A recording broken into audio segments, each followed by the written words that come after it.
미국의 6대 대통령이었던 퀸스 아담스는 그가 80세 되던 어느 날 친구와 만나면서 무난 인사를 했습니다. 잘 있었느냐고. 그때 아담스가 잘 지내지만은 다만 살고 있는 집이 살기에 좀 불편하기 때문에 나도 이 집을 이사해야 될 것 같다고 친구에게 그렇게 얘기를 했습니다. 그는 친구에게 자기는 육신으로 사는 것이 이렇게 그의 영혼에 사는 집이라 그렇게 표현을 했습니다. 고린도후서 5장 1절 이하에 보니까 만일 땅에 있는 우리의 장막집이 무너지면 하나님께서 지으신 집, 그 손으로 지은 것이 아닌 영원한 집이 우리에게 있다고 말씀합니다. 우리가 세상에 살고 있는 동안에 가지고 있는 육체를 장막집이라고 표현을 했습니다. 그러니까 장막집이라는 것은 일시적이라는 것이에요. 70년 혹은 80년, 건강하면 100년까지 사는 임시로 지은 집에 살고 있습니다. 육신은 죽어도 영혼은 불멸한다는 견해는 당시의 헬라 철학자들도 주장하는 바였습니다. 그러나 예수님은 요나의 표적을 말씀하시면서 육신으로 다시 살 것을 말씀해 주었습니다. 요나가 이렇게 3일 동안 죽었지만은 다시 몸으로 사는 것처럼 예수님은 몸의 부활을 말씀해 주었습니다. 고린도전서 15장은 부활장입니다. 예수 그리스도의 부활이 기독교 신앙의 절대적인 증거가 되고 또 힘이 됩니다. 20절 말씀 보니까 그리스도께서 죽은 자 가운데서 다시 살아 잠자는 자들의 첫 열매가 되었다고 말씀합니다. 첫 열매라는 것은 구약적인 배경에서 말씀하고 있습니다.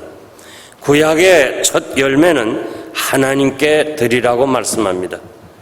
이 의미는 이 세상의 모든 것이 하나님께 속해 있다는 일종의 신앙 고백입니다. 그러니까 우리가 무엇인가 수입을 얻었을 때 첫 열매를 드린다는 것은 모든 것이 다 하나님께 있다는 것, 또 곡식과 농사를 해서 첫 열매를 하나님께 드리는 것은 모든 것이 하나님의 것이라는 신앙 고백입니다. 하나님은 첫 열매를 받으시고 다 받으신 것처럼 인정해 주신답니다. 이 원리에 의해서 예수 그리스도의 부활의 이 사실이 첫 열매이기 때문에 주님이 부활하신 것이 확실하다면 나도 부활할 수 있다 그 말이에요. 믿습니까? 로마서 11장 16절 보면 제사하는 처음 익은 곡식 가루가 거룩한즉 떡덩이도 그러하고 뿌리가 거룩한즉 가지도 그러하니라. 이 첫 열매를 하나님이 받으셨으니까 주님께 붙어있는 모든 성도들은 다 하나님이 받으신다는 거예요. 예수 그리스도의 부활은 단순히 예수 그리스도의 신성을 보여준 사건이 아니고 우리도 부활의 능력을 갖는 새 생명을 주신 것이다. 이 사실이 더 중요한 거예요.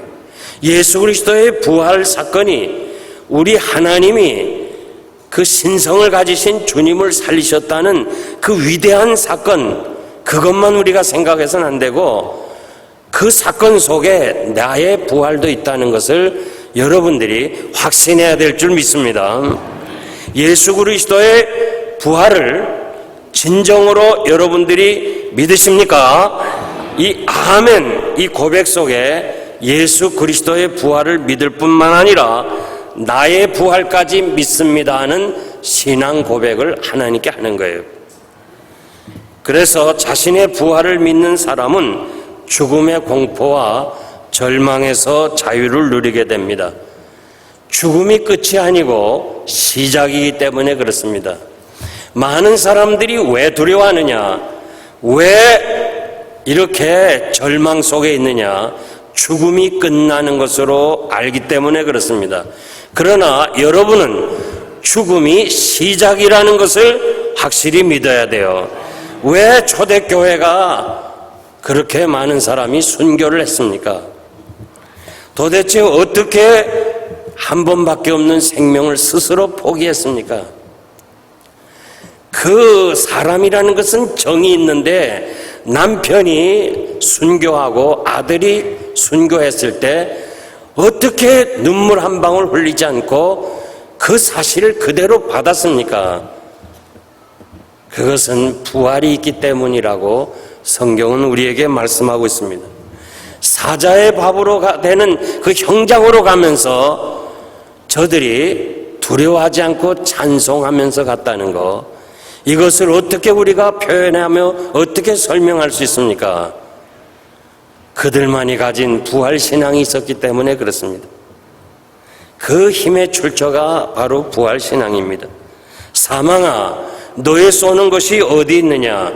죽음의 권세를 비웃은 것을 우리가 15장 51절에 볼 수 있습니다. 주님은 잠자는 자들의 첫 열매가 되셨다고 그랬어요.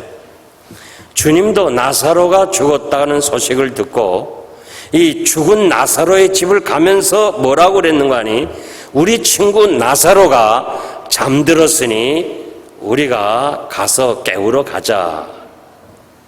주님은 죽음을 죽음이라 하지 않고 잠자는 것이라 했습니다. 사도들도 주님이 죽으셨다가 다시 산 것을 보고 나서는 그 이후에는 죽은 자라 표현하지 않고 자는 자들이라, 잠잔다고 그렇게 설명하고 있습니다. 그러므로 죽음이 끝이 아니고 이제 영광스러운 세계에 들어가는 시작이라는 이 부활신앙이, 이것에 근거해서 여러분들이 봉사도 하고 전도도 하고 그리고 끝내는 순교까지 할 수 있는 힘이 여기에서 온다는 것이에요. 그러므로 부활신앙이 있다면 죽음의 위협이 없다는 겁니다. 근심이나 슬픔도 없습니다. 예수 그리스도의 부활을 믿는 것은 내 자신의 부활의 소망을 믿는다는 고백이 됩니다. 베드로전서 1장 3절 4절 보면 우리 주 예수 그리스도의 아버지 하나님을 찬송하리로다. 그의 많으신 국률대로 예수 그리스도를 죽은 자 가운데서 부활하게 하심으로 말미암아 우리를 거듭나게 하사 산 소망이 있게 하심에 썩지 않고 더럽지 않고 쇠하지 아니하는 유업을 있게 하시나니 곧 너희를 위하여 하늘에 간직하신 것이라. 베드로 사도는 고난받는 성도들에게 너희들은 예수 그리스도로 말미암아 산 소망을 가졌다고 그랬어요. 이 세상의 소망은 다 죽은 소망이에요. 사람이 죽음으로 그 소망은 다 끝나는 거예요. 대통령이 되고 싶은 소망이 있죠. 그 사람이 죽으면 그 소망도 끝나요. 그러나 성도는 영원히 사는 부활이 있기 때문에 우리의 소망은 산 소망이다. 세상 소망과 구별하기 때문에 그렇습니다. 사도 바울은 이 산 소망을 뭐라고 표현했는가 하니 위의 것을 찾으라, 그렇게 표현을 했어요. 왜냐하면 우리가 세상에 사는 것이 여기만이 전부가 아니고 여기는 그 나라를 가기 위한 하나의, 오늘 찬양한 것처럼 나그네와 같기 때문에 위의 것을 찾고 살아가라 그 말이에요. 21절 22절은 대표의 원리, 연합의 원리를 말씀합니다. 사망이 한 사람 아담 안에서 이루어진 것입니다. 우리가 잘 아는 대로 이 아담이 범죄함으로 결국 사망을 이렇게 당하게 됩니다. 우리 하나님께서 너는 흙이니 흙으로 돌아가라. 그래서 아담 안에서 태어나는 모든 사람은 다 죽어요. 여러분 여기 앉아 계신 분이 다 죽어요. 이 사실을 아니라는 사람이 하나도 없을 거예요. 우리 한 세대가 가면요 다 죽어요. 안 죽을 사람 아무도 없어요. 그와 마찬가지로 그리스도 안에서 모든 사람이 삶을 얻으리라는 거예요. 우리가 한 번은 사람이 죽는다는 것을 아는 만큼, 그 사실에 의심이 없는 만큼, 그 사실은 정말 겸허하게 받아들인다면 예수 안에서 다시 사는 것도 똑같이 받아들여야 될 줄 믿습니다. 그래서 한 생명, 예수 그리스도 안에서 새 생명을 얻는 것이에요. 주님의 부활이 우리의 부활이 됩니다. 우리가 모든 사람이 죽은 것 같이 모든 사람이 삶을 얻으리라고 확실하게 믿어야 할 것입니다. 그러므로 여기 모든 사람이라는 건 악인과 의인 모두를 가리키는데, 악인은 심판을 위해서, 그리고 의인은 영생을 위해서 우리가 다 하나님 앞에 다시 살아 이렇게 심판대 앞에 설 것입니다.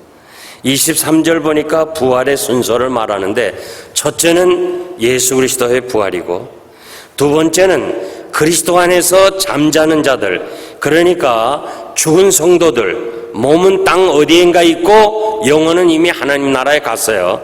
제가 말씀드린 대로 우리는 죽는 순간에 영혼은 육체 밖을 떠나는 거예요. 그러니까 영혼이 떠나가 있는 사람들이 두 번째 부활할 것이고, 세 번째는 예수님이 재림할 때 그때 죽음을 경험하지 않고 있던 성도들이 이 몸을 가지고 주님과 대하는 것이 아니라 다른 몸을 가져야 돼. 영광스러운 몸으로 변화되는 거예요. 그러니까 아마 여러분들 중에서 죽지 않고 예수님을 만날 사람도 있을 거예요. 아무도 아멘은 없군요. 하여튼 만날 사람이 있을 거예요. 언제 오실는지 모르지만 그때는 이 죽을 몸, 이 썩을 몸이 아니고 영광스러운 몸으로 변화한다는 거예요. 이 영광스러운 몸을 가져야 우리가 주님과 함께 하시지, 이 몸 가지고는 안 되는 거 아니에요? 데살로니가 전서 4장 13절에도 더 자세하게 말씀하고 있습니다. 24절 보니까 주님이 재림하실 때에 세상의 모든 것들을 폐하시고 아버지께 바친다고 했습니다. 주님이 모든 원수로 그 발 아래 둘 때까지 불갑을 왕노릇 하리라. 원수를 그 발 아래 둘 때까지, 이 말은 재림할 때까지 그 말이에요. 그러니까 주님이 지금 부활하시고 재림할 때까지 가만히 계시는가? 우리가 다시 오실 주님을 대망하고 기다리는 것처럼 주님이 하나님의 보좌에서 이제 하나님이 재림주로 가라 할 때까지 기다리시는가? 바울은 이 문제에 대해서 답변하고 있어요. 불갑을, 이 말은 반드시 왕노로 통치하리라. 그러니까 주님이 부활하시고 다시 오실 때까지 통치하신다고 그랬어요. 그러니까 역사를 주관하고 계신다는 거예요. 우리가 살고 있는 모든 삶의 영역에서 주님이 통치하시니까 주님 때문에 부활을 얻은 우리들을 간섭하시고 보호하시고 인도하신다는 거예요. 그러니까 부활신앙이 있으면은 주님이 지배하시고 통치하시는데 뭔 걱정이 있어요? 이거 다 부활신앙이 약하기 때문에 걱정하고 힘들어한다는 거예요. 주님은 하늘과 땅의 권세를 하나님으로부터 받으신 만왕의 왕이시요 만주의 주로서 세상 끝날까지 우리와 함께 하실 줄 믿습니다. 26절에서 28절 보니까 주의 재림 때 세상의 종말이 오고 사탄의 세력은 완전히 멸하게 되고 사망의 권세도 정복되는 것입니다. 모든 만물은 하나님께 드리고 이렇게 돼야 주의 사역이 완성되시고 영원한 왕으로서 통치하신다는 것입니다. 29절 보면 참 재미나고도 중요한 말씀이 있는데, 만일 죽은 자들이 도무지 다시 살지 못하면 죽은 자들을 위하여 세례받는 자들도 무엇을 하겠느냐? 어찌하여 저희를 위하여 세례를 받느냐? 이 죽은 자들을 위하여, 요 위하여란 말이 두 가지 뜻이 있는데 전치사로서 하나는 장소의 의미가 있고 하나는 대신, 대행적 개념이 있습니다. 그러니까 이 바울 당시에 이 장소를 의미한다면은 무덤인데, 무덤에 가서 이렇게 죽은 자의 무덤에서 세례를 베푼 그런 일들이 있었을 것이다 해석할 수 있고, 다른 하나는 대행적 의미라는 것은 죽은 사람을 대신하여 세례를 받는다는 거예요. 초대교회 교부였던 크리소스톰, 크리소스톰이라고 아주 유명한 분인데, 이분은 세례받지 못하고 죽은 자가 있으면 그를 침상에 누이는 거예요. 그리고 산 사람, 남편이나 아내나 자식이 그 침상 밑에 들어가 있어서 세례 주는 자가 이렇게 물어, 세례 받기를 원하느냐? 그러면 죽은 자가 말할 수 없으니까 죽은 자를 대신하여 밑에 있던 가족이 받기를 원합니다 하면 죽은 자에게 세례를 주는 거예요. 당시에 이러한 일들이 있었던 사실을 보면은 얼마나 보편화되었는지 이 사실은 우리가 잘 몰라요. 그리고 사도 바울이 이 사실에 대해서 긍정도 부정도 하지 않았어요. 다만 지금 무엇을 얘기하는 거 아니?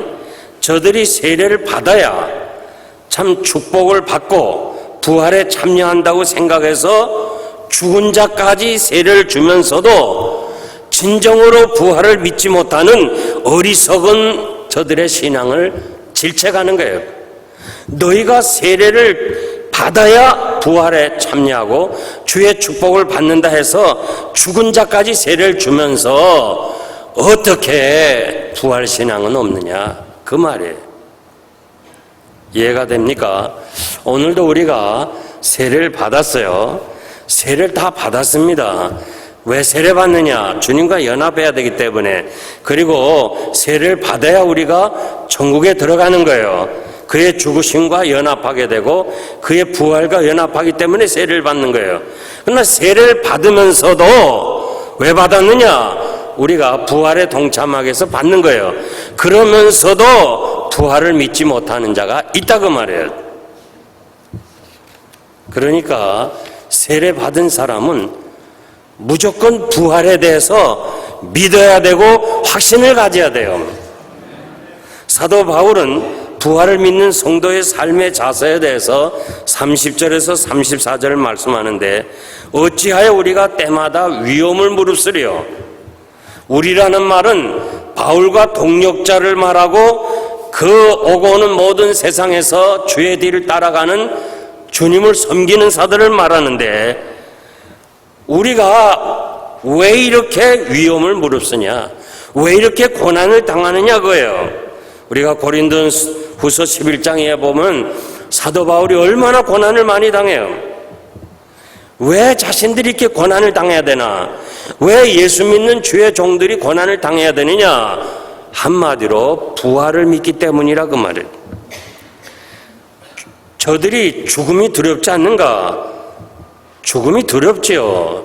사람인데 왜 안 두렵겠어요? 그런데 부활이 있기 때문에 그 죽음을 감당했다는 거예요. 수많은 순교자들이 있는데 그 순교자들을 위해서 해답은, 왜 순교했느냐? 해답은 바로 부활이 있기 때문이라고 말씀하고 있습니다. 오늘도 예수 믿는 것 때문에, 이거 하나 때문에 지구촌 곳곳에서 고난과 핍박과 심지어는 죽음에까지 이르는 일들이 있는데 왜 그래요? 부활 신앙이 있기 때문에 그래요. 만약에 세상으로 끝난다면, 내가 죽음으로 끝난다면 누가 자기 생명을 스스로 포기하겠어요? 어리석은 사람 아니잖아요. 사도행전 14장 22절 보니까 우리가 하나님의 나라에 들어가려면 많은 고난을 받아야 된다고 말씀합니다. 31절 보니까 사도 바울은 날마다 죽노라. 공동번역에 보니까 우리는 날마다 죽음의 위협을 당하고 있다, 그런 말이에요. 바울 사도는 고린도 교인들에게, 이 부활 신앙이 없는 고린도 교인들에게 내가 왜 이렇게 날마다 위험을 받아야 되나? 내가 왜 이렇게 고난의 길을 가야 되느냐? 그것은 부활 신앙 때문에, 부활 때문에 고난을 당한다는 사실을 일깨워주고 있어요. 사랑하는 성도 여러분, 우리가 세상에 살면서 신앙생활 잘하려면 쉬운 거 아니에요. 고난도 있고 위험도 있고 아픔도 있어요. 그러나 사도 바울은 담대하라는 거예요. 왜? 우리가 부활 신앙이 있기 때문에 그렇습니다. 내가 범인처럼 에베소에서 맹수와 더불어 싸웠으면 내게 무슨 유익이 있겠는가? 사도 바울이 맹수와 직접 싸웠느냐 그렇게 해석하는 사람도 있어요. 그런데 그것보다는 의미론적으로 해석을 해서 맹수와 싸우는 것이 얼마나 힘들고 고난을 당합니까? 그러니까 사도 바울은 내가 이렇게 맹수와 같이 싸우는 만큼 이렇게 힘들게 주의 복음을 전하는 이유가 뭐냐? 그것은 바로 부활 때문이라고 말씀하십니다. 빌립보서 1장 29절 보면 그리스도를 위하여 너에게 은혜를 주신 것은 다만 그를 믿을 뿐 아니요 또한 그를 위하여 고난도 받게 하려 함이니라.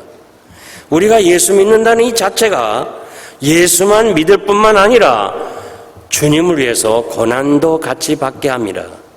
예수의 부활이 나의 부활이라면 예수님이 고난을 당한 것도 나도 고난을 당한다는 것을 여러분들이 알아야 되는 거예요.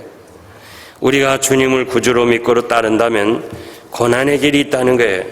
그래서 바울 사도는 자신이 부활의 영광에 참여하기 위해서 일부러 죽음과 고난의 십자가에 참여한다고 고백했어요.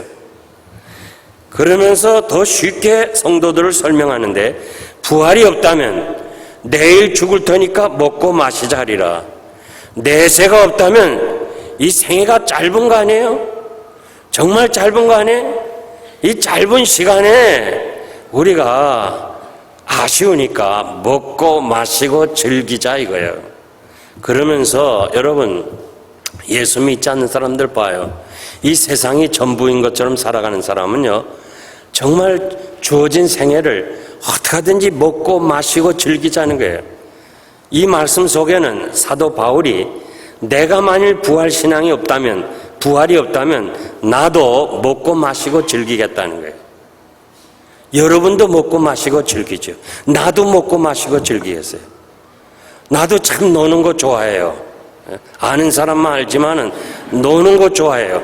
그렇지만 모든 걸 억제하고 힘들지만은 복음을 전하고 여러분 이 해외 나가서 선교하고 지도자들 가르치는 거 쉬운 거 아닙니다.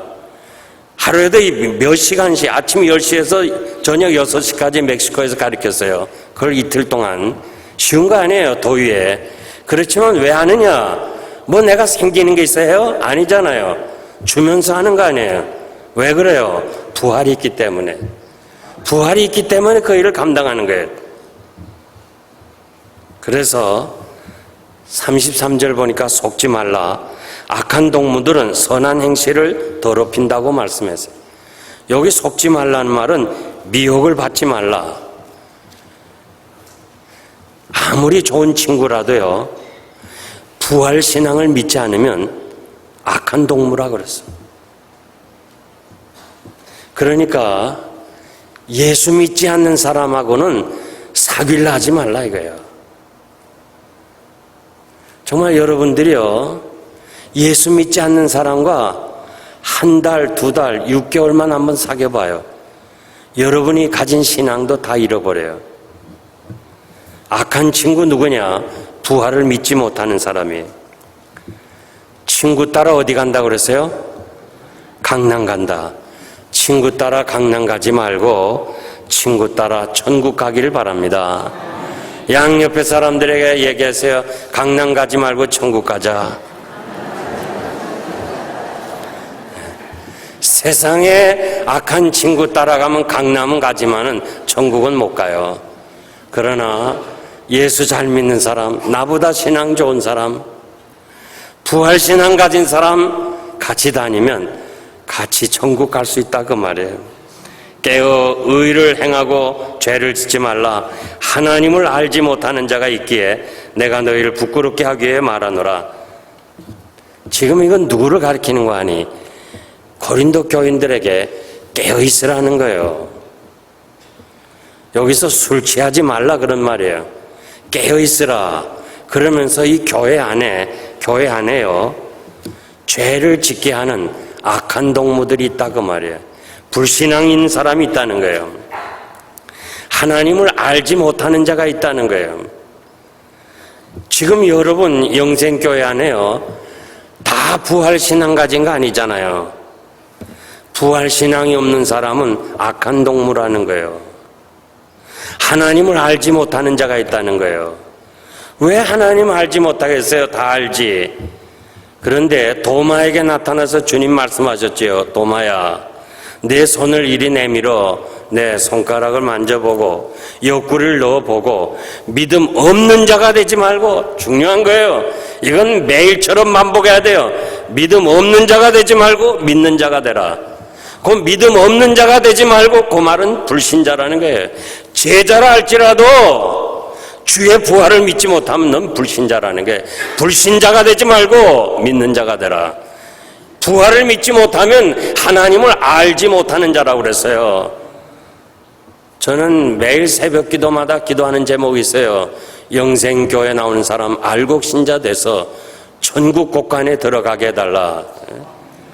정말 제가 여러 교회를 다니면서 보면요, 하나님을 알지 못하는 사람이 너무 많아요. 교회를 건성으로 다녀요. 자기 어떤 경제적 수단으로 다녀요. 어떤 사람들을 만나기 위해서 다니는 사람 너무 많아요. 부활신앙이 없다면 하나님을 알지 못한다는 거 마음에 깊이 간직하고, 행여나 여러분 마음속에라도 부활에 대한 의심하는 자가 한 사람도 없기를 바랍니다. 제가 결론적으로 말씀드리겠습니다. 지금 런던에서요, 올림픽을 지금 하고 있잖아요. 우리나라 선수들 너무 잘해요. 그 중에서 제가 감동받은 선수가요, 유도에서 금메달을 딴 김재범 선수인데, 이분은 몸에 왼쪽은 제대로 쓰지 못하고, 팔꿈치 쓰지 못하고, 손가락 10개 다 쓰지 못하고, 무릎이 다 찢어졌대요.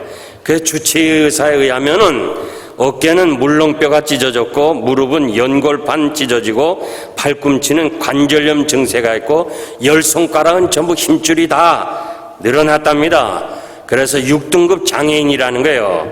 이 사람이요, 금메달을 딴 거예요.